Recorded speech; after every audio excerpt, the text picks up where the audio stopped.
up, you guys? Hey, welcome to the Chazway podcast. I am joined by Maison DesChamps today, and we will talk a little bit more with him here in just a second. But let me set the tone of what's going on this week. So it's like I meant to look at my phone. Was it Monday or Tuesday, Mason? I think it was Tuesday. So it's Tuesday morning. It's like 9:15. We have like a bonus room in our house. Anna's in her office. She's a mental health therapist, so she's in her office doing her thing. And she sends a text. We have like a family text message with my son. And she sends me this text and she goes, check out News 9. There's somebody climbing the Devon Tower. I'm like, no way.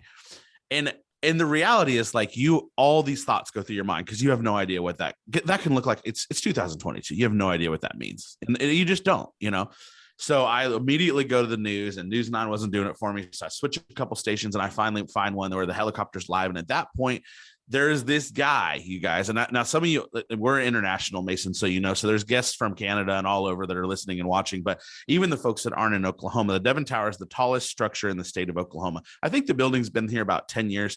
What I love is I'm in Moore, which is just south of Oklahoma City. And even from our house, we can see the Devon Tower. It's just a really beautiful structure. It's awesome. And it's just a really, so it was ironic that, this, like, somebody's climbing the Devon Tower and you don't really know what that means, So I finally find this news coverage, and at that point, this guy is probably almost to the halfway point by the time I tune in. And so that's setting the tone for you guys where we're at. And so I actually watch the coverage. Anna gets a break in her work. And so she comes in and watches it with me. So we watch the whole thing all the way up. And I have to tell you, so this is Mason, by the way. This is the guy that was climbing. So Mason, say hi real quick. How's it going? And so what happens is we watch this whole thing. I have no idea what the premise was, what the reason was. What I knew right away, and I'm going to ask you a ton of questions, Mason, but I just want to set the tone of where we're going with this. But I have no clue what's going on. I don't know why this guy's doing this. What I could tell right away was, first of all, he had a chalk bag. The funniest thing was all these news people were trying to figure out what that was.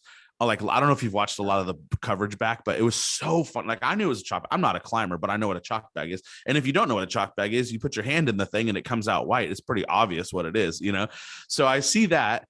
And then I could also tell right away he knew what he was doing. So not only were you equipped with the tools you needed, but you knew what you were doing. So I did know that. No idea what the purpose was. I didn't know anything else. So that's what I watched. And fast forward a little bit, Mason safely, obviously he's right here with us today. You guys, speaking of which, I'm going to take a picture real quick, because every time I say I'm going to do it, I forget. So smile for the camera. Yay.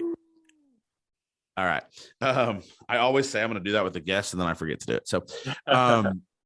So anyways, Mason safely made it to the top, and then we'll dissect that, because I actually have all these questions. There's actually, it's really interesting what happened as you got closer to the top. So I'm going to be quiet now, and I'm going to give you the floor, and I want to talk a lot about the backstory, et cetera, et cetera. So why don't you just introduce yourself, Mason, and kind of talk about who you are, where you're from, and then why rock climbing and now skyscraper climbing is something that you're passionate about.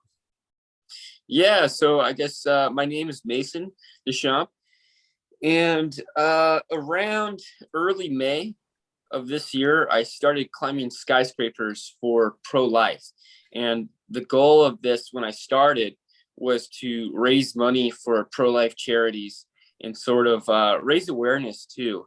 What made me really want to do it was I saw Dr. Cesar Santangelo in DC, and they had caught him with 5 almost full-grown babies, like ready to come out of the womb, which was way past DC's late-term abortion laws. And when the police came, when they were called by the pro-life activists who had obtained the bodies, they arrested the activists and didn't even do an investigation on the doctor. And it was just like so blatant, like corruption, right? They didn't want anything to get in the way of their agenda. And so they were going to stifle the story just as much as possible. And I just thought that was like sick and wrong. And I've wanted to climb skyscrapers for pro-life charities for a while. And that was sort of like the straw that broke the camel's back, you know. But I started in San Francisco, and I had bought the tickets like a month in advance. I had messaged as many people as I can to try to like get some money so I could pay a film crew and everything to follow me. And I ended up getting 2 friends to loan me like $4,000. So I was like $8,000 in the hole, you know?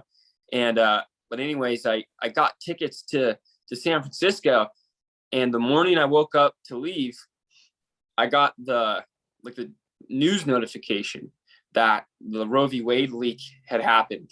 And so I didn't even plan that. That was just like God's providence or something, you know? And so I went that day and I climbed the Salesforce Tower in San Francisco. And that was the first one. And what I wanted to do was 3 buildings in a week. And so from there, I left to New York, and then I climbed the New York Times building, and I hung all these banners and stuff. And they didn't really report on that one. And then from there, I left to Detroit, and I climbed, it's called the Renaissance Center 400 Tower. And again, they didn't really report much on that. Like, they kind of knew who I was. Like, I had messaged the news people, and they just said some random guy is climbing the tower. And so that didn't work as much as I wanted it to. But like along the way, I've sort of like started to learn the aspects of marketing that I need to know.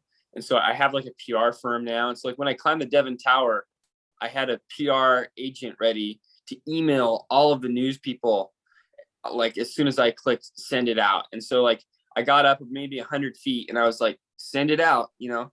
And so I actually climbed really slow in the beginning on purpose, just to wait for the helicopters to come in, because like that sort of footage and like free publicity like really helps get the story out, you know? Mm-hmm. I think it's fascinating, and I'm really excited to like dive into your mission and more about you as a person. I know that I have watched a little bit about you, Mason, over the last 3 or 4 or 5 days. And one thing I want to acknowledge you for is that I feel like you're just a normal guy that is given a voice, and you're using it to really like, it's not about you. In fact, I think I saw a little bit of an interview the other day where you're like, it's not about me. It's just, I get to be the voice. And I think that a lot of times in life, people kind of mistake that because they see a face to something, and sometimes they just identify the face and not really understanding that sometimes the face is simply the tool that catapults the mission or the passion or the project, if you will. And I just think that you seem like just a normal dude. You're 22, right? I just turned 23. Okay, cool. I'm an old and you man have now. Do what? I'm an old man now. Yeah, you are just like me, 23. No, I'm just kidding. But back in the day, no. So I just want to, commend you on the fact that you really do seem like, again, and I know this is from the outside, but you seem like just a normal guy who, I mean, if it's normal to climb, 50 stories, right? But who just is spreading awareness. And I think that's awesome. And again, we'll dive deeper into that. I do want to take a second. First of all, I want to ask you a question. Are there any questions? Is there anything that's off limits? Because I'm not going to get crazy on this, but I do want to ask you a lot of different things. Is there anything that's off limits? Not really. There's a couple, I guess, but I'll let you know if you ask them. Okay, perfect. Perfect. So I'm going to hit the one thing that is, so you talked about the publicity side of it and you're climbing the building. When I'm watching this and I realize that you're a skilled climber and I see that you know what you're doing, I'm going to be honest. Like, I should probably put like some disclaimers when people watch this on YouTube, because my first thought was like, man, I hope this isn't somebody doing something like, I hope this isn't like a suicide mission. Right. But then of course, right away, I see that you're equipped like with the tools. So I'm like,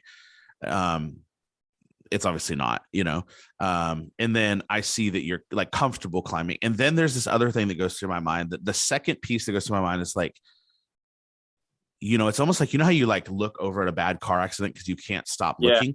I felt like that because there was this fear in me, like, gosh, again, not knowing your skill level or anything. I'm like, gosh, I hope he doesn't fall. Man, I hope he doesn't fall. And then you still watch all the way to the top to make sure that the guy, you, doesn't fall. But my third thought, and I'm pro law enforcement, okay?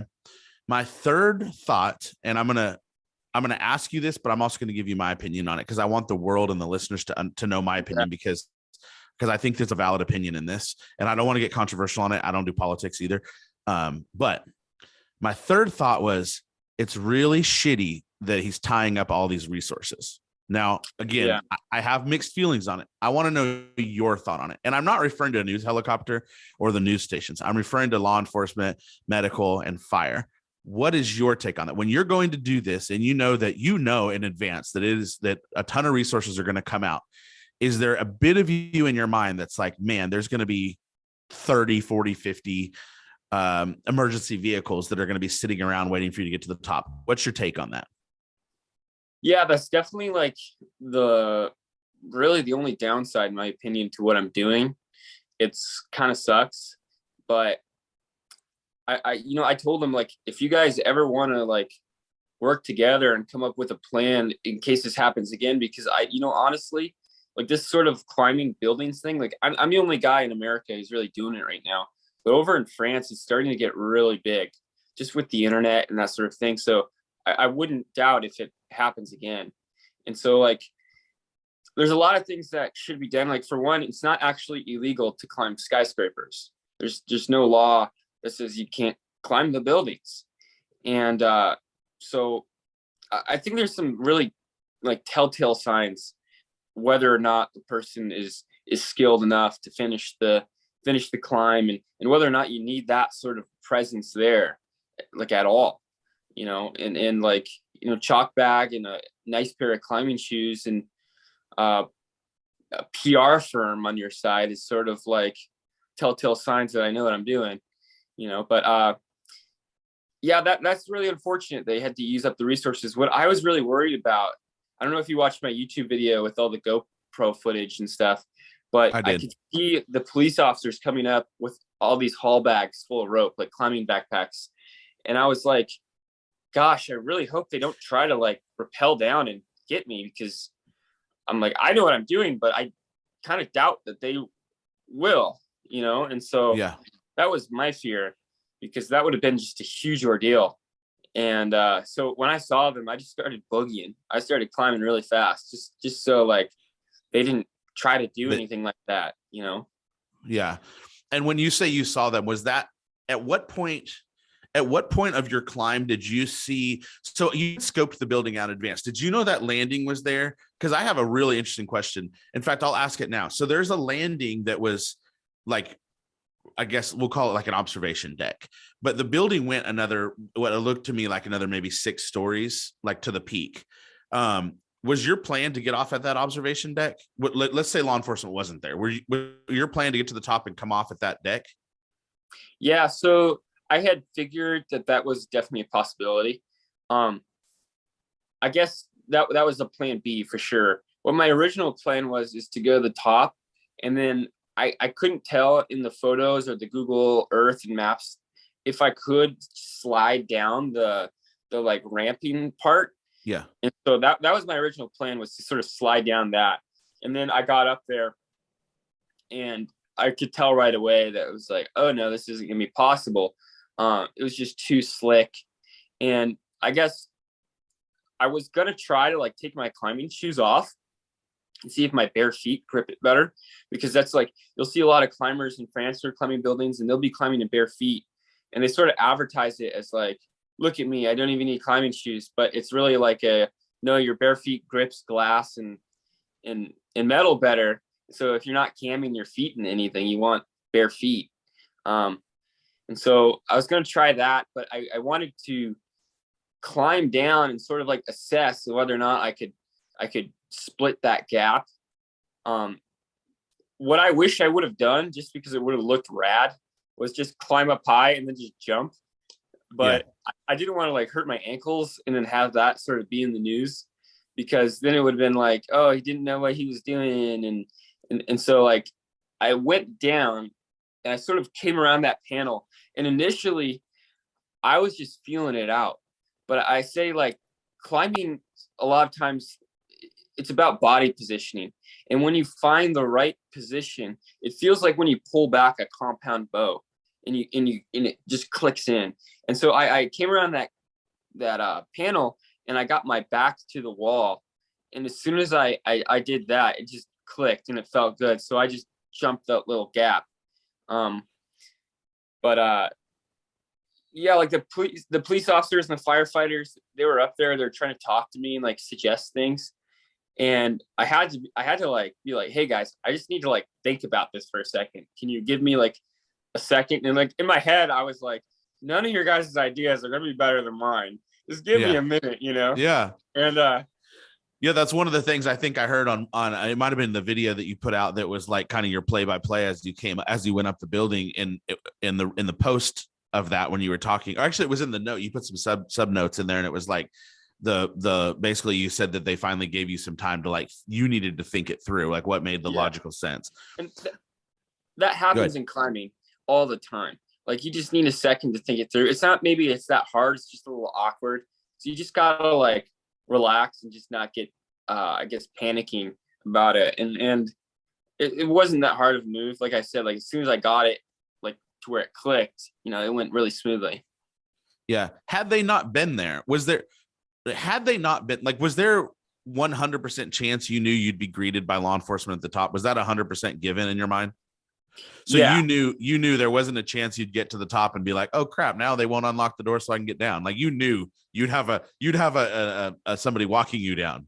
Yeah. So when I climbed the New York Times building, I wanted to do it during the day, but I couldn't sleep all night, and it was like 3:30, and I'm like, well, I'm only going to get worse from here, so I might as well just climb it right now. And I've been up for like a day and a half, you know, and so it's like, I'll be fine because it's a pretty easy climb. And so I got to the top of that building maybe like 5:30, 6 o'clock, and there was no one at the top at all. And so I was like, well, I guess I'll just let myself out the front door then. And so there was an emergency exit, and I had walked down like it's like 50 some flights of stairs and just walked home to my hotel room. But I think there's like a law or something that you have to keep like the roof access unlocked because people like get stranded up there.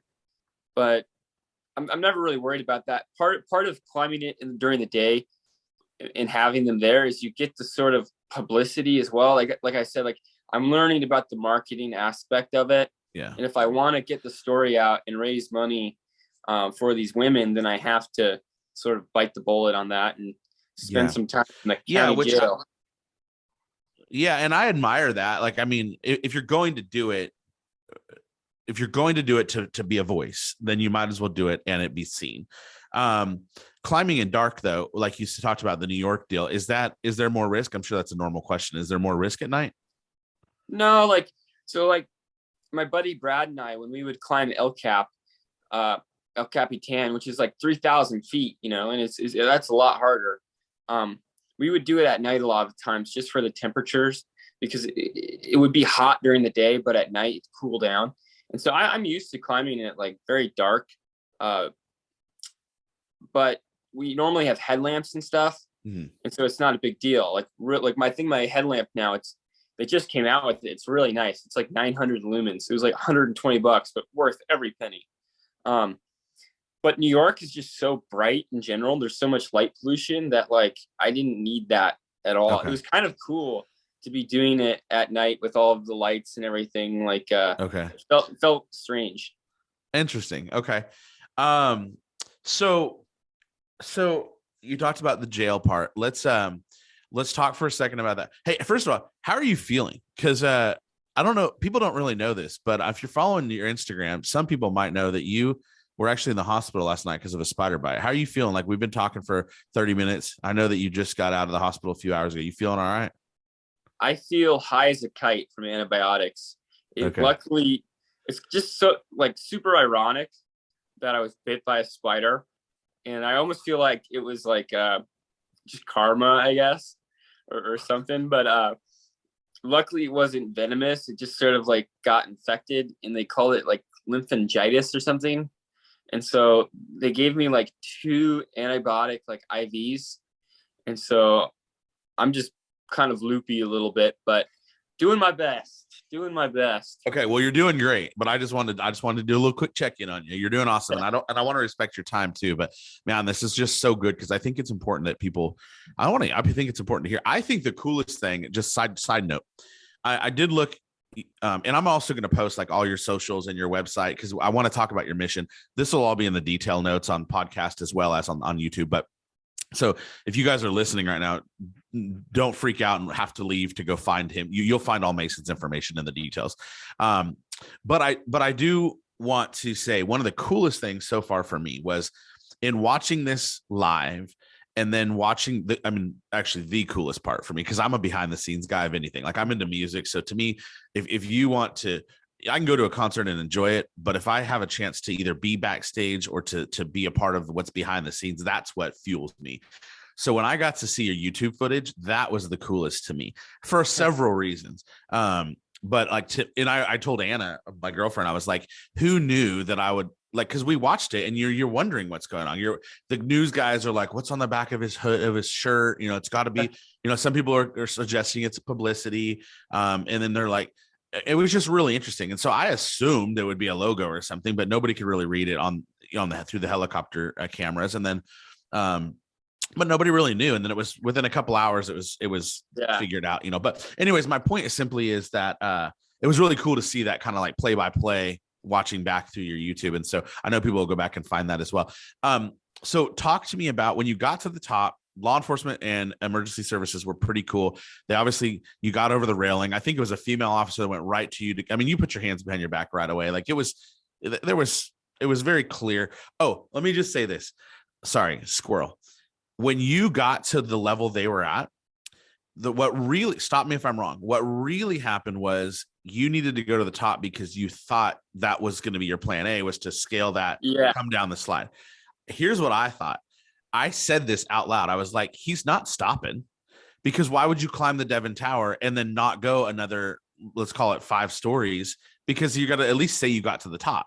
So that was my assumption, was that you're going to go to the top. Why would you stop where they are? But that actually wasn't that had nothing to do with it. Yeah. So if you see right before I start traversing, I had to climb one more floor up, but, the police were in the window and they had like a phone out and they had typed like panels run out, climb out, traverse out left. And they were like putting it in the window so I could read it. And at first I was like this and then this, like trying to say I'm going to go up one more and then traverse, because of where I was standing. I didn't have the horizontal panels or the horizontal rails near my like chest to hold on to.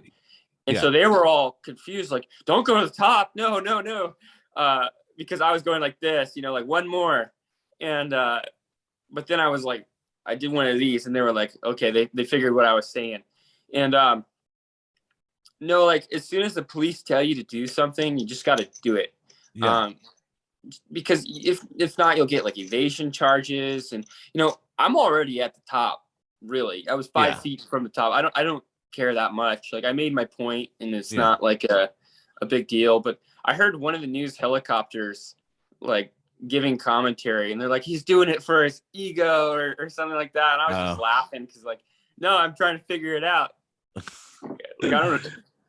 But I knew ahead of time that I would have to traverse around most likely. Right. Okay. So that's perfect. So one of the coolest things was that you were,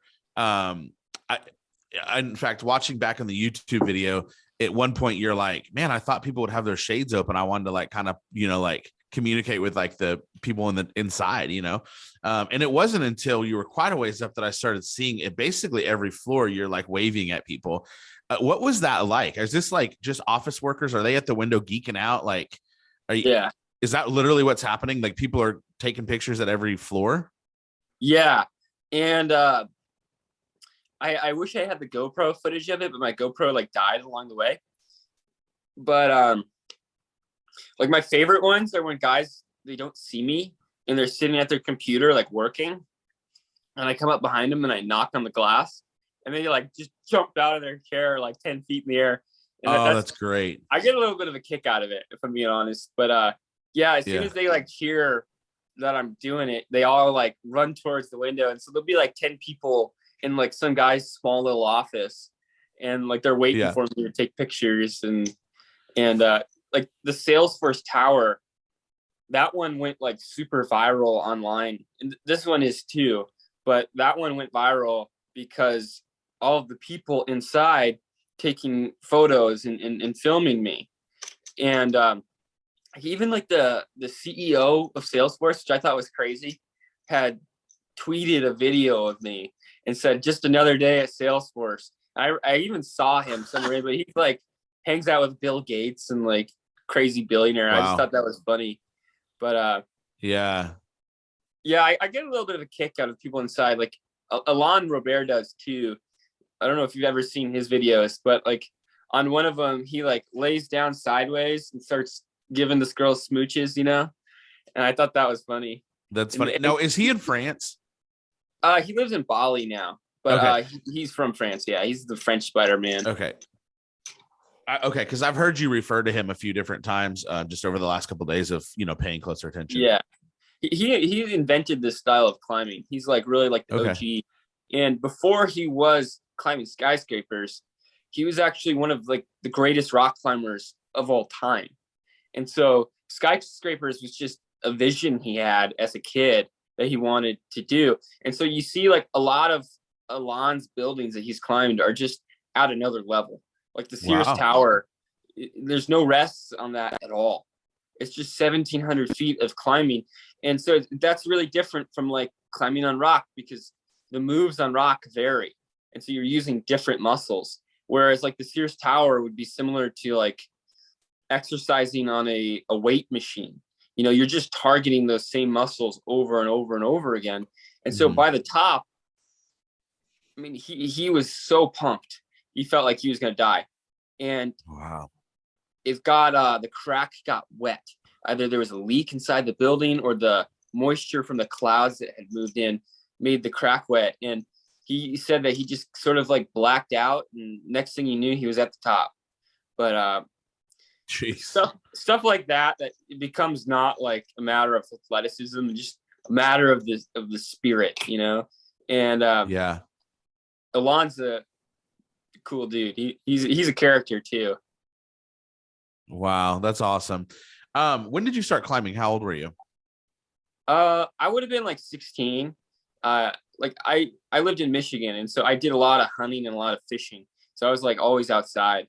But my dad was a carpenter, and it was getting really hard on his body. So my uncle in Los Angeles offered him a job out there. And so we moved to LA, and the hunting is so different. You really need like a mentor to kind of like show you how to do it. And I didn't have that. And, you know, you don't really want to, I guess, go do something like that if you don't know what you're doing, because you could put like the animals like lives, or not necessarily lives because you're going to kill them, but you don't want them to suffer. Right. And I didn't want to like go into something not knowing what I was doing and maybe like hurt an animal and not kill it. And so I just switched sports, I guess, into rock climbing. And I would go like maybe once a month in high school. But when I graduated high school, I like skipped my graduation to go to Yosemite, because I had taken like a weekend trip up there. And you drive through this tunnel, and it's like maybe like a quarter mile long, like through the mountain. And then when it spits you out, there's just waterfalls and mountains and sheer cliffs everywhere. And it's just like truly like this magical place. I don't know if you've ever been there, but just sort of everything. I have not, but I'm familiar. Everything about it was awesome. And from like the first time I was there, I was sort of like, I'm going to spend every summer here till I die. You know, Yeah. It's just so cool. And that's awesome. So that was where I really got my feet wet. And it's sort of like the gauntlet of rock climbing. It's definitely, it takes some grit to climb in Yosemite. So, yeah. Would you say that, that rock climbing is your true, like, is that your biggest love? Like, I love dirt bikes, I love music. Is rock climbing really your biggest love? You know, that's a funny question, because I still consider myself like more of a hunter than a climber, but Wow. I haven't hunted it in a long time, but that was just like, to me, climbing feels close to that feeling that you get hunting, right? Like you sit in your blind all day and you're going crazy. And then finally something comes out and your heart's like, boom, boom, boom, boom, boom. It's just pumping. And like climbing comes close to that, but it's still not quite the same. And I like some of my favorite climbers are guys like Todd Skinner, and they're from Wyoming. And that's my goal, is to move to Wyoming, because you can do everything there. You can hunt, you can fish, you can rock climb. And like they did this thing, I forget what they called it. It was like a Wyoming decathlon or something. They would go hunt an antelope in the morning, and then they would bolt a new climbing route. And then in the afternoon, they would send it, they would climb it, because most of these routes they were doing, they had to equip with bolts and do all sort of like trade work to it. It's like construction almost, we call it like trade work. Yeah. But in the afternoon he'd climb it, and that just seems like the life, Yeah. Seems like it'd be awesome. Especially if it's what you love. Yeah, that's so cool.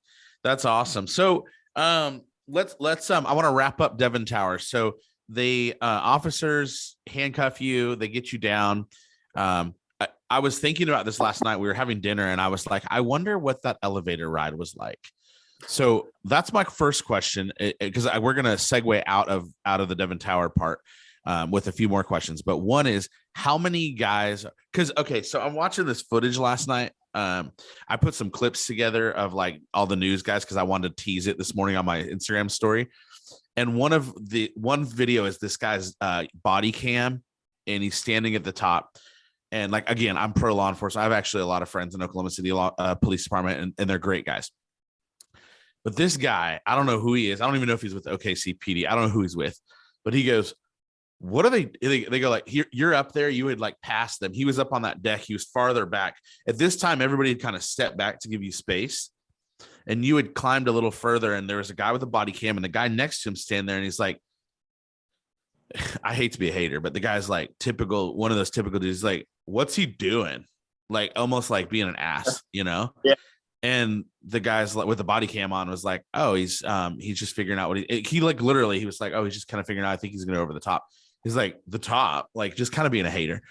And other than that, everybody seemed cool. And I know you said everybody was cool, but they even looked cool. And not always is that the case. Fortunately, in Oklahoma City as a whole, I think we have a cool police department. But it really looked like it, even from the time the lady came in and made the arrest, if you will. Like she even seemed cool. And then when there was some footage of down below, they were putting your shoes in the back of the police Explorer. I'm assuming you were in the car. I don't know, but they were putting your stuff back there. They just were. They didn't. Nothing looked mean or mad. And so, what's the elevator ride like?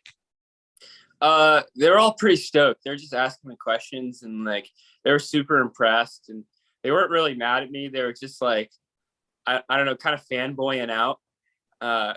It was pretty funny, but they waited until they got to the station, and then they were like, now that we're at the station, can we get some photos? And I was like, yeah, sure. And so they were taking photos with me. And when they took me to the jail, the people were waiting for me. They had watched me on TV and already knew my name and stuff. And so I get there and they're like, Mason. And they have me signing autographs and taking photos with them. And on every single one, I wrote, jail sucks. And then I signed my name. That's awesome. Yeah, but they were pretty nice. They weren't like, I mean, they figured they had to charge me with something, and so they charged me, but I don't think they actually cared all that much. I think they were sort of just thought it was cool. And yeah, we were talking, and like they took my cuffs off and just let me go to the bathroom. They're like, you're not gonna run, and it was pretty relaxed feeling. Like I think it's kind of strange and different from like probably any other kind of arrest, Yeah. So did you, on your way from the top to the bottom, was there any encounter with any upper leadership or management with the Devon staff? Did you deal with anybody from Devon? Yeah, I talked to one of the engineer guys who was up there. I forget what exactly he said, but I had told him because as I was climbing near the top, there was a panel that was like flapping in the wind hard. And I'm like, that's kind of sketchy. Like I just avoided it. I was fine. But I'm like, hopefully, I mean, I assume it's strong just because it's in so many places connected to the building. But I told him like, hey, you might want to go check that out. And I gave him, I guess, a free building inspection, you know. Yeah. But it was flapping hard. I was like, whoa. Like part of me was like, maybe they're made to do that just because it's going to be windy and they need to be able to like move around. But the other part of me was like, probably not, because the other ones aren't flapping at all. Yeah, yeah, no doubt. That's wild. And what about there was something else I was going to ask about. Oh, I know. At what point of your climb did you, because I never would have guessed there was law enforcement in the windows, although it makes sense. At what point of the climb did you start having any communication with any law enforcement? Just literally right before I started traversing. Okay. So They basically had, almost at the level of the deck. yeah, they had like detained one of my friends who's down below watching, and they had like asked him for my phone number, and so I guess they're gonna try to call me or something, and like they never, I don't know if they ever did. I don't think they did, but I wouldn't have been able to tell because my phone was in my pocket anyways. But I knew I was gonna have to traverse most likely, so it wasn't like news to me. Yeah. Gotcha. Yeah. Okay, cool. So you go down the elevator, they take you to jail, and then so what do they book you on? They booked me on trespassing, and they had said to me that the security guard ran out and said, come down. And number one, like, so down climbing is way harder than climbing up. So as soon as you're like 100 feet up, there's no coming down really in reality. That's like your last resort is sort of like down climbing the building to the ground, which I might be able to do, but I'd rather go to the top and be safe than climb down. But they said he yelled to come down, but you can hear it on the GoPro footage and then all of the footage my friends have and my photographers have. He just walked outside and said, hey, and then just gave up right away. He never said come down or anything like, and I was like, my name's not Hey, you know, like that could mean a number of things. It's like the way the trespassing laws work. You have to be trespassed to be trespassing, and so Right. you know, all the charges will get dropped, and they usually get dropped anyways. And I'm able to get a lot of good lawyers because like a lot of lawyers want my case just because it's going to be on TV most likely, and they'll talk about it. And so Yeah. I'm usually pretty confident that I'll get everything dropped. And it's so far like it's all been everyone I've gone to trial on or had to go to court for, they've all gotten dropped. Good. And so was trespassing the only thing? Because I have heard, and I don't know if it was some of the stuff I've watched with you or if there's other things I don't remember, but I've heard about also it being some charges of resisting. That was in San Francisco, but that was you. because, you know, I was like 400 feet up and they yelled, come down. And I'm like, well, that one's extremely hard to down climb because you can see like in order to go down, I have to like bring my feet back into the wall. And so it would take like a lot of core and be like super dangerous to actually like climb down. And then again, near the top, they had told me like climb around to the left because there was like an opening or something that I could have crawled through. But there was a big pillar in the way and you can see it. And I'm like, I don't really want to go exploring on this building. You know, I can just climb to the top and I know I'm going to be really safe and I'm going to be fine.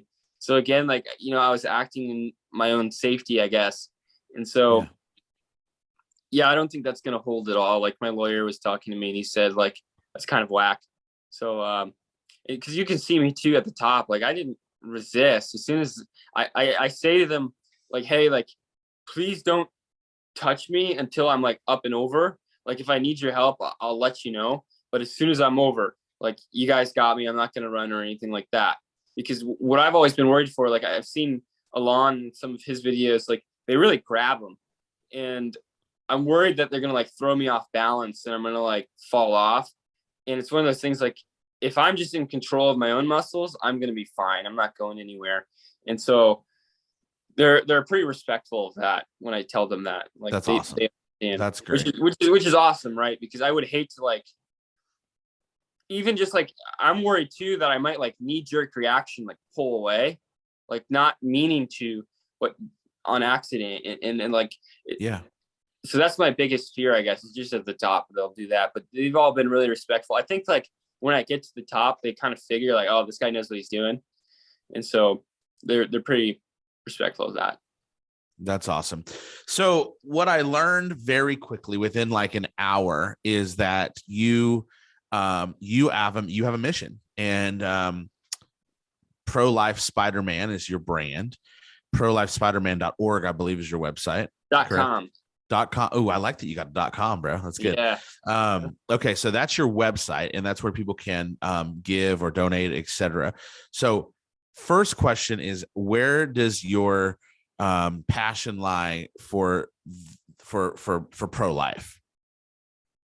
Well, it's like, it's a big culture battle, right?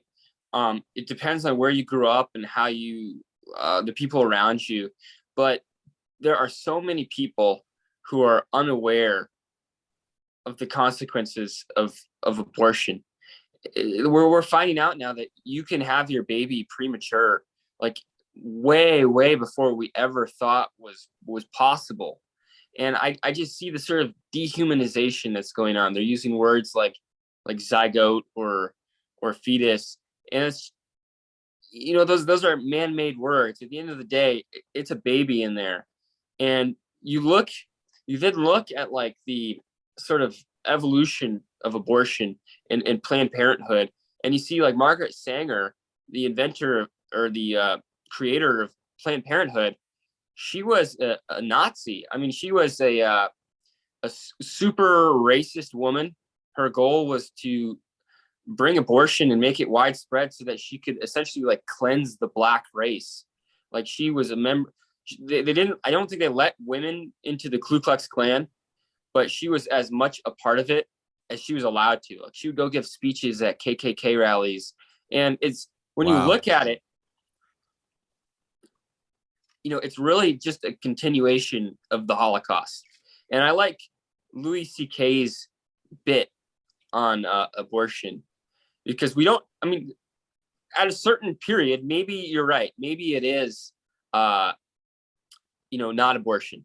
But Louis C.K. said that like abortion is either popping a zit or killing a baby. And I'm paraphrasing there, making it PG.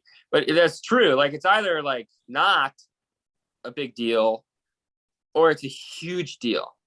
And it's like, if you're not sure if something's murder, you just should not do it. And we have the resources in this country. Like, it's something like there are 36 couples for every one baby that is adopted. There's 36 couples looking to adopt a baby. Right. And so it's not like there's any shortage of that. Like, we have a shortage of babies and a very high demand for them. And, the organization I work for now, it's called Let Them Live. I'm sort of an ambassador for them. But we're really, like, I guess, progressive fighters of abortion. We don't try to like yell at these women. We don't try to shame them, like, because I have a lot of friends who've had abortions, and like I said, like, it's a culture problem because the culture is saying no, it's not a baby. And we don't try to yell at these people. We don't try to shame them. Like, we say, like, we would bring you in with open arms if you wanted to say, yeah, like, that was wrong what I did. There's no shame in this. Like, the Bible talks a lot about like the prodigal sons and like coming home to, like, I guess, the truth and the idea. And so what we do is we try to help these women who are looking to have abortions, because a lot of women they do want abortions because of their financial situations. And so we pay for their housing, their health care, like their food, their cars, like anything they sort of need, we cover. But beyond that, like, we understand, like, just giving money to someone most of the time it hurts them than it actually does help, because they get used to that like sort of handout. And so like we've said, like Let Them Live is trying to be a hand up and not a handout. And so they offer like job coaching and like counseling and that sort of thing as well. And we try to make sure that like while the women are pregnant, that they can work and save up money as we're paying their bills, and get a job, so that afterwards they can sort of live like more fruitful lives. And so I'm a big fan of Let Them Live, and the CEO and we sort of have like the same vision. And it's cool that they're really supporting me, because I got a lot of, I guess, backlash when I started this whole thing from a lot of different organizations, and they just didn't want to like touch me. They didn't want to like be a part of what they were doing, because they're like fear of any kind of backlash. But Let Them Live they're like, no, we're not scared of anything. Like, we are a different sort of charity. We're a different sort of organization, and we like what you're doing, and we think it's really different. And so it's funny, because before I partnered with them, I was raising money for them anyways. Like I had like a list of charities that I was going to split the money up between, and Let Them Live was on that list.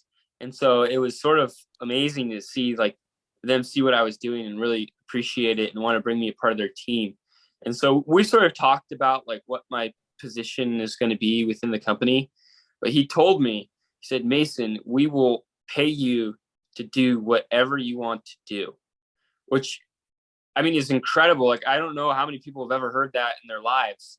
And I feel blessed. But like the plan is this next year to go around to churches on the weekends and try to raise money for them, like giving speeches and like talking to the people, and like expand their Adopt a Mom program. So it's not just like me and a few other people adopting moms. It's churches around the country are adopting moms. And when they're done with one mom, they go to another one. And they really, we sort of delegate and bring people in and make them a part of the team. So I'm really excited because Nathan has the same vision. He's when he started this company, he moved into like a trailer and like sold his house and like really went just full on board. And so it's cool because everyone there at the company is very, they're not in it for the money. They're in it for the help, because there's a lot of skilled people there who kind of like threw careers away to start this organization. And so it's kind of cool because they believe in it. Yeah. Yeah. Oh, that's amazing. And I think that's just, again, I believe that anything somebody can be passionate about, when they pursue it, that's the key. The key is when you pursue what you believe in or for, is awesome. I still am curious. I really want to know, like, deep down, what there has to be. Let me just ask this. Who's Riley? Okay. So Riley is the mom we've adopted. And so she was in a bad situation. Essentially, she was in a relationship with her boss and got pregnant. And then when her boss found out, she fired her and wanted nothing to do with her. And so now you have this woman who's out of a job and pregnant and doesn't have a man to be on her side and support her as well, like men should. And so she ordered like abortion pills and was going to have an abortion, but someone at the pregnancy center she went to referred her to Let Them Live. And so Riley's not actually her real name. We always give them like fictitious names just to protect them, because like I've gotten so many death threats from this. And like the last thing I'd want is like the mom I'm trying to help to be getting these death threats, or to be like having her privacy sort of I guess taken advantage of, compromised. And so, but she's a real person, and I'm excited because Nathan, the CEO, said that I'll get to meet the baby when they have the baby. And so like, I'm really excited about that, because it'll have like a face to I guess the mission and what we've been able to accomplish. And we're coming close to our deadline here. and the money we've raised.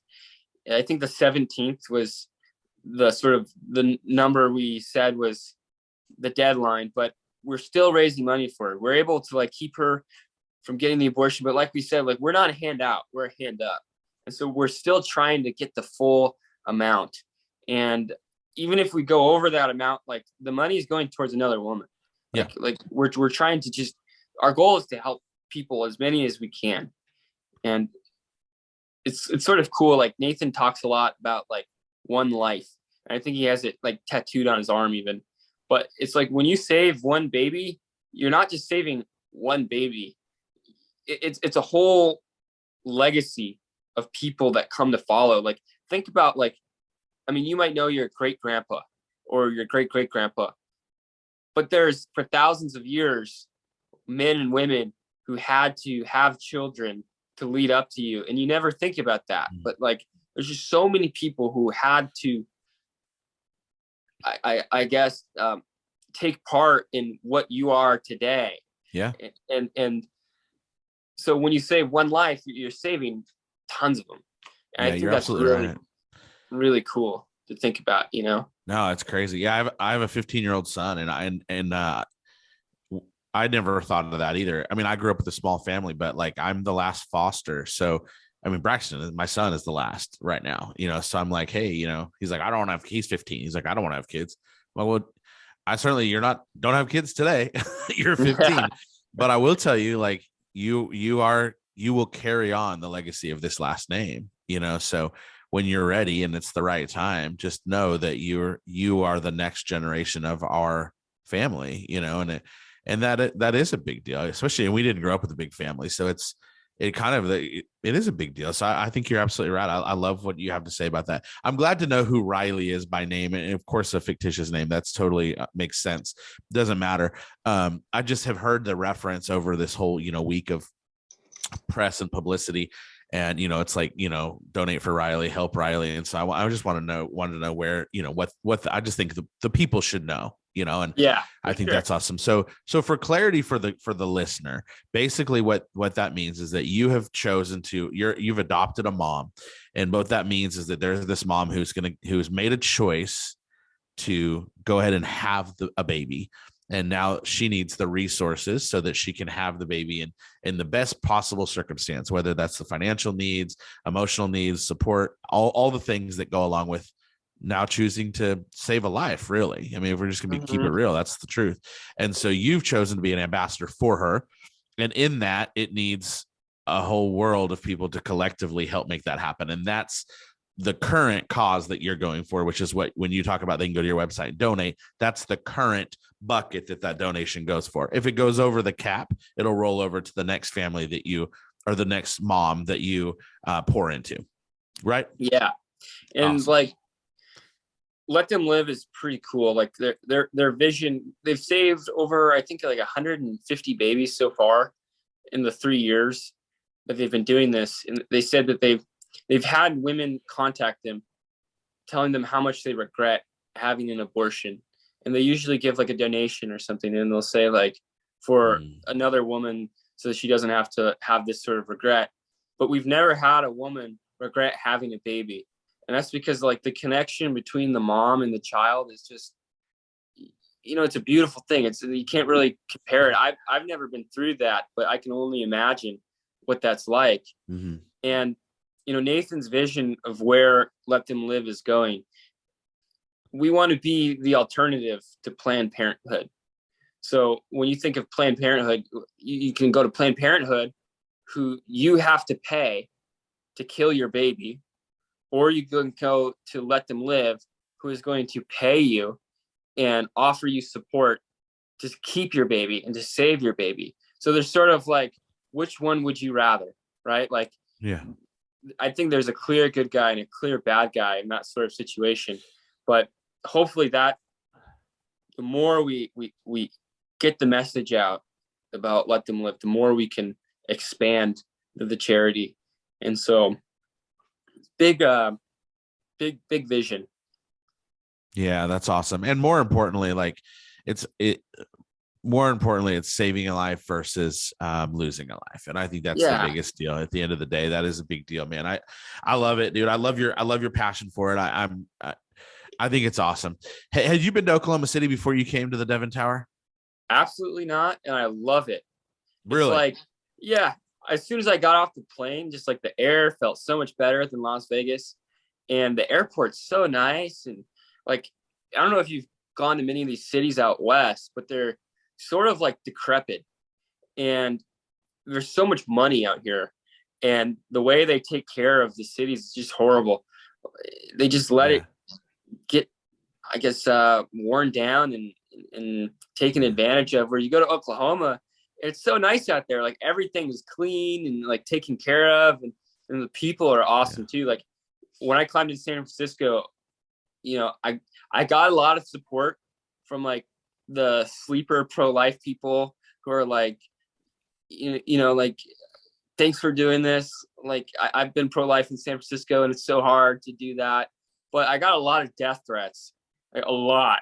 Whereas in Oklahoma, it's more of a pro-life community. And so like, it's been cool to see that sort of support. And honestly, like I've gotten a lot of thank yous, like, thank you for coming to Oklahoma and like putting us in the news and that sort of thing. And when I climbed in Detroit, that was sort of my vision, because that's where I'm from, is Michigan. I was hoping like people would be stoked that I came to Detroit and like, I guess, came home to climb a skyscraper. And I didn't really get that. I think it didn't get as much PR as I wanted, because I did it on Mother's Day thinking like the symbolism, you know, between like mothers and what we're doing. But that kind of just flew over everyone's head. So I learned the marketing kind of side of it. But Oklahoma was sort of that response I wanted from Detroit, like that Midwest. Like, I don't know, like I see like there's a lot of love for where you're from and your roots when you come from the Midwest. And I see people out, like I meet out in California who are from Michigan too. And it makes me kind of sad when they don't have that, you know. It's like, it tells something about the person. And I don't know, like the response and like how much people love where they're from in Oklahoma. I think that's cool. And I've gotten a lot of support, and it was cool. Like the morning after, I was having breakfast with a bunch of my friends, just kind of like celebrating a little bit. And I didn't realize it, but I was all over like the TVs behind me. They were having footage, and one of like the cooks, because you can, it's a breakfast place, and you could see over like the into the kitchen, and he starts pointing at me, and I'm like, me, you know, because no one's ever recognized me before. And then all of a sudden, all these people just start swarming me to take pictures and sign autographs. And it was funny. Like it's been hard for me to like manage my schedule, because so many people are asking me like to do things, or they're asking me, sending me a message, and I want to be able to message everyone back. But I've gone from like mountain man who talks to no one, who goes out into Wyoming for months at a time and just shuts his phone off, to like celebrity. And so I've been struggling just like keeping my schedule. Like I was like, I'm pretty sure I'm supposed to do a podcast tomorrow. And I almost canceled on you because I thought yesterday was Saturday and tomorrow was Sunday. And then I was like, wait a second, no, tomorrow's Saturday. I have the whole morning off, you know? And like, it's been really hard to keep my schedule. But And like I told you yesterday, I mean, and not to be like super cheesy or anything, but this is just my who I am. But part of the journey is like you're what you're creating. I mean, you know how they, you know, it's like, be careful what you wish for, right? And you know, I know Jack, just from some of the things I paid attention to, you're a faith-based guy, you know, and you know, when you've obviously, God has given you an opportunity to have a platform, and part of that's going to be like, yeah, I'm this mountain guy who likes to hunt and I obviously climb rocks, and maybe you are used to shutting your phone off, and now what's happened is like, because of the gift you've been given and you've been able to have a public platform, along with that is now coming not the fame. I don't mean the fame. I don't mean like celebrity, but public visibility. And so it's like, this is just like I said to you yesterday, I was like, this is a piece of the journey. This is like another part of the story. Cause you know, a lot of time I say this all so often, but it's like a lot of times our story is not about us. It's about the people that it impacts, you know? And so I just think this is just another great piece of your journey. And I think you'll look back on this a couple of years from now and be like, man, I remember when it all like went into fast forward mode. You know what I mean? That's so what it feels like. It's great, dude. Mode. Yeah, I bet. I bet it's a little bit, I bet it's overwhelming for sure, you know? So, man, I'm glad you came to Oklahoma. You're welcome back here anytime. It's a great city. Come spend a few days. We got a guest room here. You can hang out. You can come anytime you want. But Oklahoma City's got a lot to offer did you know I assume you know now maybe, but there's a climbing facility. Did you know about the silos that are right there? Like, yeah. So my buddy, I actually climbed El Cap with him, and he comes out to visit me like a lot of, maybe like 3 or 4 times every winter for the weekends. He's from Oklahoma City. He's an optometrist there. And he sends me photos of their climbing gym. I think that's so rad that they kitted out those silos. Like, that's awesome? Such like an Oklahoma thing. Like, that's awesome. And when I go back, because I have to go back for a court, I'm going to stay with him, and I'm going to go to the climbing gym and climb with him, because I've always wanted to go there. Yeah, for sure. Well, let's connect while you're here for sure. And then that'd be awesome. I'm not climbing, but we have some friends that are into climbing. They're from Minnesota, but when they came to visit us over Thanksgiving, they went, and my son went with them, and they had a blast. So we went in there and checked it out. It's super cool. And I love that it's right off I-40. It's just got a cool look to it. So, but Oklahoma City's got so many cool things to offer. So yeah, man. Well, thanks for taking some time with me, Mason. I love what you're doing. I love that you have a mission. I love that you have a platform. Keep being safe, keep being careful, and enjoy doing what you're doing, not only for your mission, but also, you know, just a personal note, just keep in mind that you love to climb. Don't ever forget to take the time to do what you love. Make sure you keep fill your cup, bro. Fill your cup. You know what I mean? Yeah.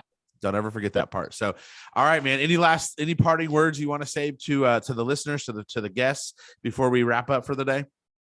Yeah. You know, like, I have a lot of supporters and like really nice messages and stuff like that. And so I guess thank you for that. But if you really want to support me, you can support me by donating to Riley. That's what I would really appreciate. So if you go to prolifespiderman.com, you can find a bunch of information about Riley, and there's a link you can click to go donate.